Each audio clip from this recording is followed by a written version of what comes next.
नमस्कार, बहुत स्वागत है आप सभी का। मैं हूं आपके साथ मनु तेवतिया। वक्त हो गया है दिन दहाड़े का। शुरुआत कर रहे हैं खबरों की मुरैना से, जहां मकान में विस्फोट से बड़ा हादसा हुआ है। बारूद में विस्फोट से 5 मकान धराशायी हो गए।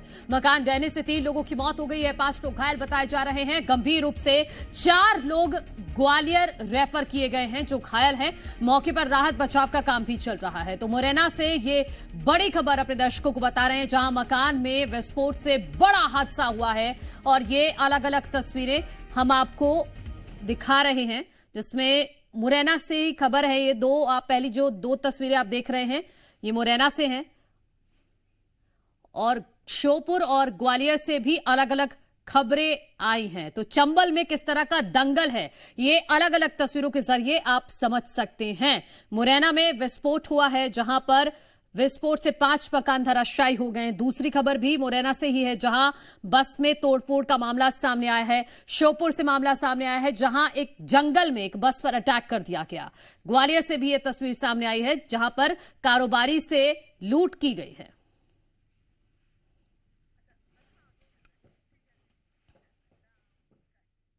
वहीं मुरैना में बदमाशों ने 2 बसों पर लाठियों से हमला कर दिया, साथ ही फायरिंग भी की, जिससे बसों के शीशे टूट गए और करीब 6 से ज्यादा सवारियां घायल हो गईं।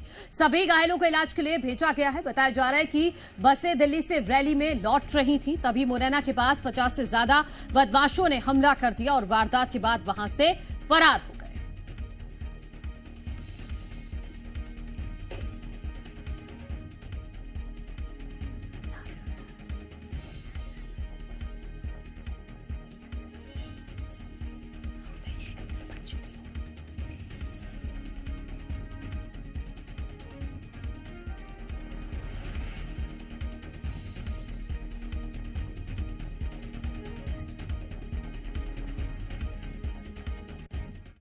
मुरैना में सिटी कोतवाली इलाके के इसी राठौर कॉलोनी में दरमियानी रात तेज विस्फोट होता है। विस्फोट के बाद 5 घर हैं वो इसकी जद में आ जाते हैं। आपको तस्वीरें दिखाना चाहेंगे। देखिए, ये वो घर हैं जो घर कल रात को तेज धमाके के साथ जमींदोज हो गए।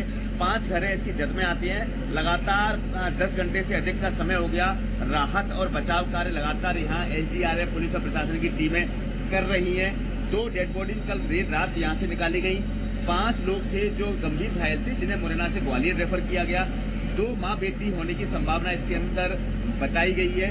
माँ का सिर अभी दिखाई दिया है, जिसके चलते धीरे धीरे करके रेस्क्यू ऑपरेशन को आगे बढ़ाया जा रहा है और कोशिश ये की जा रही है कि माँ और बेटी को सकुशल इस मलबे से बाहर निकल आ जाए। सभी की दुआओं का दौर जारी है कि माँ बेटी सकुशल बाहर निकल सके। अब देखना होगा रेस्क्यू ऑपरेशन के बाद कैसी स्थिति सामने आती है। जी मीडिया चल रहा है और जैसे कि पड़ोसियों द्वारा बताया गया कि 2 महिलाएं अभी इसके अंदर हैं, 2 बॉडी दबी हुई हैं, तो वो उन तक पहुंचने का पूरा प्रयास कर रहे हैं और 1 या आधे घंटे में हम वहाँ पहुंच भी जाएंगे उनके पास। यदि वो घायल अवस्था में है तो उनको निकाल के तत्काल एम्बुलेंस हमारी खड़ी हुई है, उससे उनको शिफ्ट करें। मुरैना में बदमाशों ने 2 बसों पर लाठियों से हमला कर दिया, साथ ही फायरिंग भी की गई, जिससे बसों के शीशे टूट गए और करीब 6 से ज्यादा सवारियां घायल हो गईं। सभी घायलों को इलाज के लिए भेजा गया है। बताया जा रहा है कि बसें दिल्ली से रैली में लौट रही थी, तभी मुरैना के पास 50 से ज्यादा बदमाशों ने हमला कर दिया और वारदात के बाद वहां से फरार हो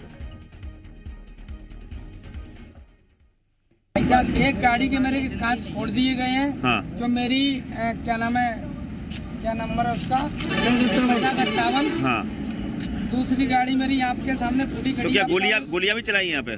गोलियां भी चली है भाई साहब, कट्टे भी दिखाए हैं। मेरी सवारियां नीचे दुबकी है, मेरा ड्राइवर छपक के निकल के चला गया। मुरैना में बदमाशों ने एक बार फिर दबंगई दिखाई है। यहाँ NH 44 सिविलाइन थाना इलाके के अंतर्गत आने वाले इसी हाईवे पर जो 2 बस दिल्ली से ग्वालियर जा रही थी, उन बसों पर जबरदस्त हमला किया गया है। लाठी पत्थरों से बरसात की गई, फायरिंग की गई। फायरिंग के बाद में आप देख सकते हैं किस तरीके से बस के परखच्चे उड़ा दिए गए। बस में बैठी हुई सवारियां करीबन आधा दर्जन सवारी हैं, वो इंजर्ड हुई हैं, घायल हुई हैं। उनको इलाज के लिए हॉस्पिटल है वो भेजा गया है। आपको बसों की तस्वीरें दिखाना चाहेंगे। ये पहली जो बस है जिसकी हालत आप देख सकते हैं क्या हाल किया है। ये दूसरी बस है जो साइड में खड़ी है, उसकी हालत भी कमोबेश ऐसी ही है। दोनों ही बसों के ऊपर हमला है वो किया है। बदमाशों के हमले के बाद में यहाँ इलाके में दहशत का माहौल है, लोग परेशान है कि आखिरकार जो मेन रोड है उस पर किस तरीके से एकजुट होकर करीबन 50 से 60 लोग आते हैं और एकदम फायरिंग करते हैं, ताबड़तोड़ गोलियां चलाते हैं। उसके बाद में कई लोग हैं वो घायल होते हैं। अब देखना होगा पुलिस आखिरकार इन बदमाशों को कब तक गिरफ्तार कर पाती है। करतार सिंह राजपूत, जी मीडिया, मुरैना। वहीं श्योपुर में जंगल में बस पर हमला, अज्ञात बदमाशों ने किया हमला, बस में की तोड़फोड़, बस को रास्ते में रोकने की कोशिश की गई। झरेर गांव के पास की घटना बताई जा रही है। फिलहाल मौके पर पुलिस पहुंच गई है। तो जंगल में बस पर हमला किया गया, अज्ञात बदमाशों ने देर रात बस पर अटैक कर दिया, बस में तोड़फोड़ कर दी गई, बस को रास्ते में ही रोकने की कोशिश की गई है।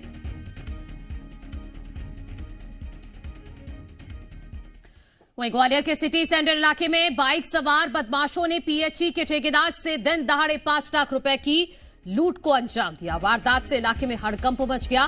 पीड़ित ठेकेदार ने बदमाशों का पीछा भी किया, लेकिन वो मौके से फरार हो गए। पुलिस ने मामले की जांच शुरू कर दी है।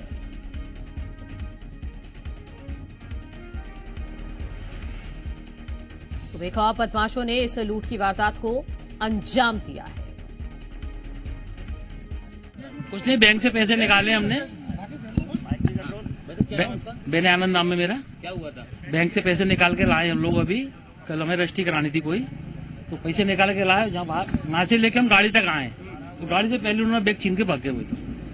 2 लोग मोटरसाइकिल से थे, एक हेलमेट लगाया था, एक का मुंह खोला हुआ था। ये अपने बैंक से करीबन 5 लाख रुपए कैश निकाल के आ रहे थे, तो इसमें 2 लोग आए पल्सर पे और इनसे वो कैश छीन के चले गए यहाँ से। करीबन आधे घंटे पहले की सूचना, पुलिस मौके पे और अग्रिम कार्रवाई कर रही है। हमारे सहयोगी मुरैना से करतार जुड़ गए हैं, श्योपुर से परमेश्वर हमारे साथ जुड़ गए हैं। करतार, मकान में विस्फोट मामले में भी अपडेट दीजिएगा, और साथ ही साथ बस पर आखिर किसने हमला किया, क्यों हमला किया, कोई लीड मिली है अभी तक पुलिस को?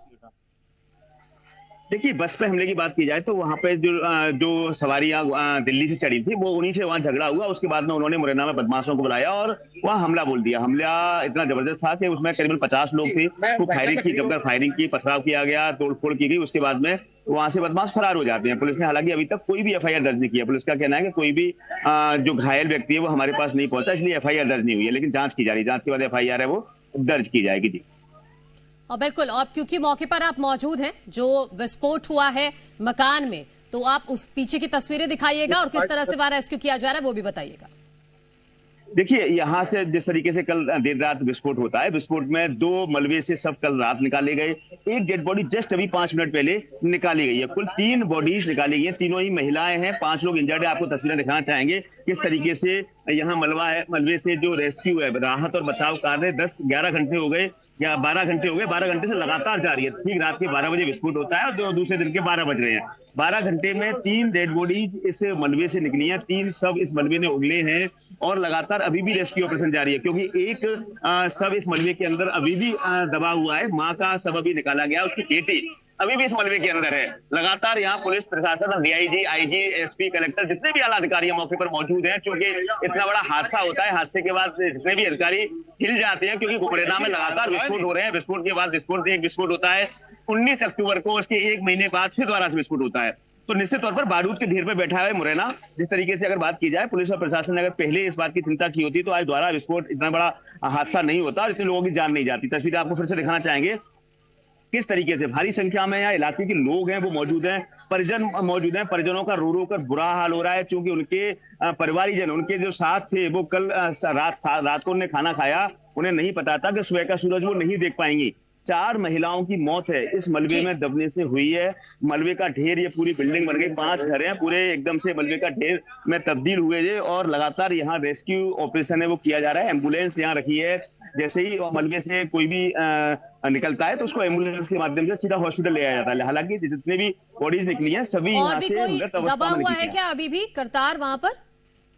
देखिए, अभी भी एक महिला अभी इसमें अभी और हुई है, जो माँ है उसका अभी सब निकाला है, बेटी इसके अंदर अभी भी है।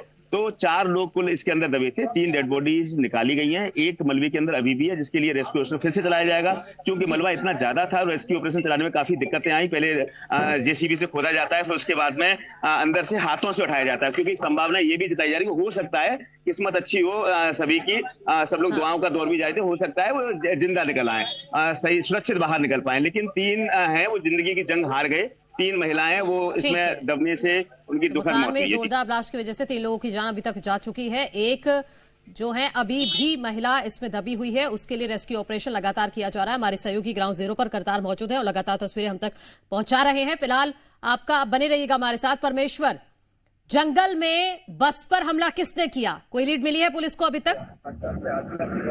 जी मैं आपको बता दूं, ये पूरी देर रात की घटना है, जहां पर बुडेरा और झरेर गांव के लिए श्योपुर से बस जाती है। इस पर रात में इसको रोकने की कोशिश की गई है कुछ लोगों द्वारा, और जब ड्राइवर द्वारा रोका नहीं गया तो इस पे पत्थरबाजी हुई है। बस के कांच टूटे हैं, बस में पीछे से भी बस में पत्थर मारे गए। उसके बाद ड्राइवर की सूझबूझ से बस को वो भगा ले गया। बस में यात्री सवार थे। सुरक्षा की दृष्टि से बस को जंगल में ड्राइवर द्वारा नहीं रोका गया। उसके तत्काल बाद बरगांव थाना पुलिस वहां पर पहुंचती है, पूरे घटना का मौका मुआयना करते हैं, लेकिन अभी तक पुलिस को कुछ इस तरह का मूवमेंट या कुछ सुराग नहीं लगा है। लेकिन साफ कहीं ना कहीं दहशत फैलाने की कोशिश या कहीं कुछ लोगों की मूवमेंट, यहाँ पर ग्रामीण जिस तरह से बता रहे हैं कि जहां पर जंगल में ये हमला किया गया है, क्या पुलिस को कोई सीसीटीवी फुटेज उसको कनेक्ट करता हुआ कुछ मिला है अभी तक?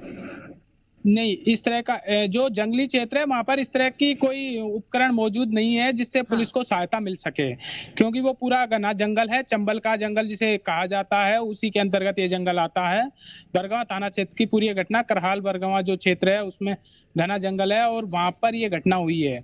ठीक है लोगों में उसके बाद से ही दहशत है। गांव जैसे झरेर बुडेरा है और भी अन्य वहां पर आदिवासी और गुर्जर समाज के गांव हैं। पुलिस पता लगाने में जुटी है कि आखिर किस मकसद से बीच जंगल में बस पर ये अटैक किया गया है। बहुत शुक्रिया परमेश्वर आपका तमाम जानकारी के लिए। करतार, आपका भी शुक्रिया ग्राउंड जीरो से तस्वीरें दिखाने के लिए। तो यहां से लगातार जी मध्य प्रदेश छत्तीसगढ़ अपडेट देता रहेगा। जिस तरह से मुरैना में जोरदार ब्लास्ट हुआ है, अभी भी वहां पर रेस्क्यू ऑपरेशन चलाया जा रहा है।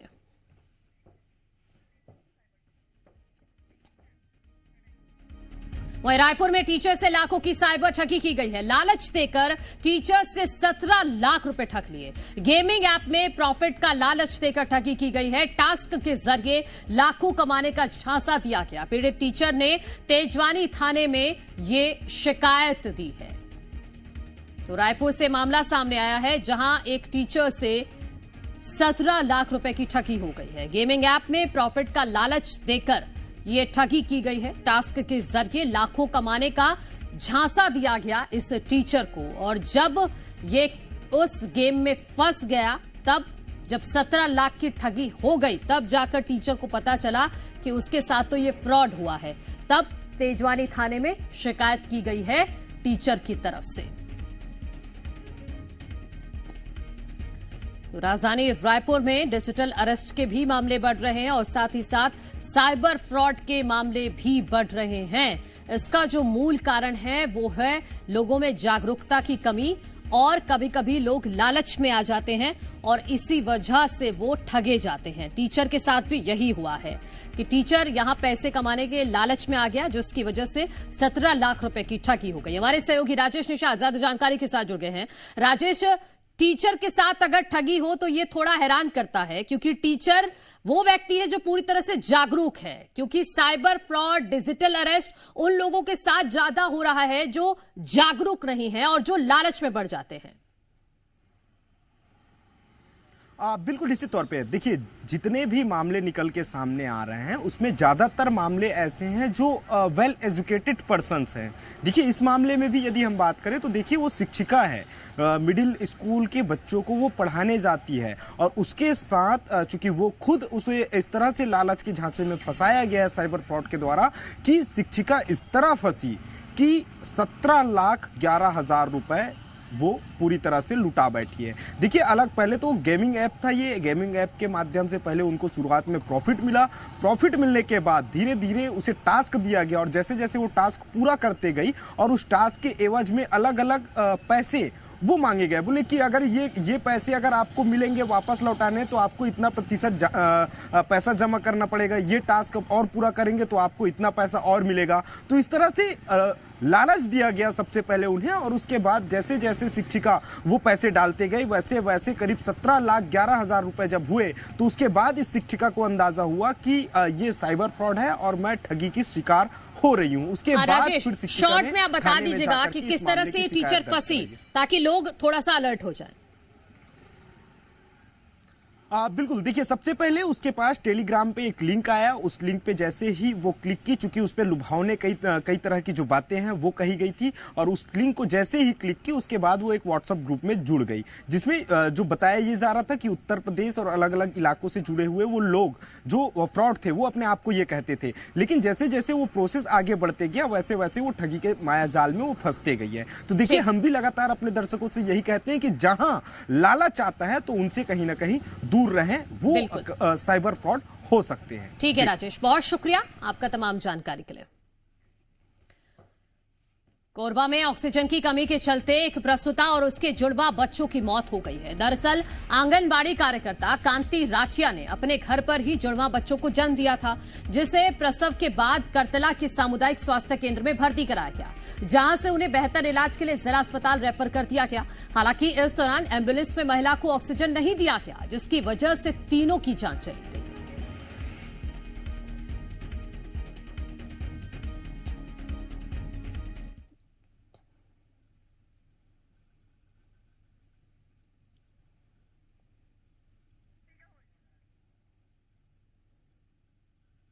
ऑक्सीजन भी वहाँ के डॉक्टर में साथ में नहीं कर दे रही, ऑक्सीजन की भी थोड़ा कमी पड़ी इस पेशेंट का। तो एक हाथ हो कि जिसे अपना मोर पत्नी की स्थिति हो है तो फिर अगला फिर डॉक्टर ने सब लापरवाही एम्बुलेंस मत कर पाते।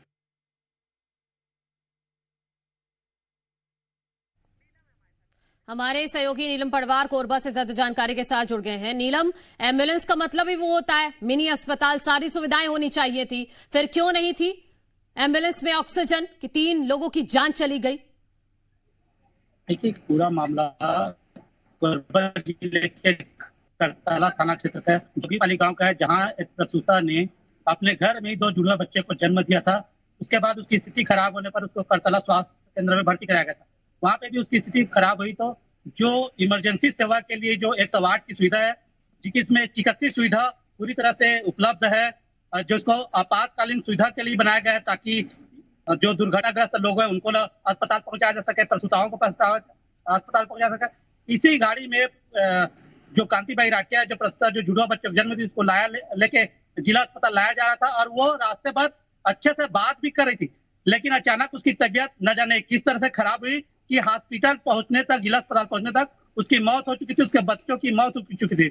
जिसके बाद पति ने यह आरोप लगाया कि उस गाड़ी में 108 में जो ऑक्सीजन सिलेंडर था उसमें गैस की कमी थी, ऑक्सीजन की कमी थी, जिसके कारण उसे पूरी तरह से ऑक्सीजन नहीं मिल पाया और उसका सांस छूट गया और उसकी मौत हो गई।